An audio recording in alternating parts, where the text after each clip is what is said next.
आप गूगल पे सर्च कर लेना जो मैं अभी आपको बताने वाला हूं, क्योंकि उसकी वजह से मेरा मेंटल शिफ्ट जो हुआ है that is remarkable. It gives me high motivation, the purpose, the perspiration, my productivity got boosted and that makes me absolute focused. British roving team जिन्होंने लंबे समय तक कोई गोल्ड मेडल नहीं जीता था अंटिल द ईयर ऑफ 2000. साल 2007 में उन्होंने 2 गोल्ड मेडल जीता और पूरे दुनिया को संग कर दिया.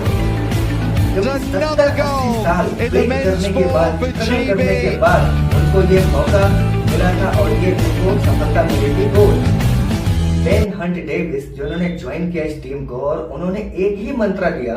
वन क्वेश्चन दैट आपको हम एवरी टाइम आपको अपने आप से पूछना है, that will it make my boat go faster, will it make my boat go faster.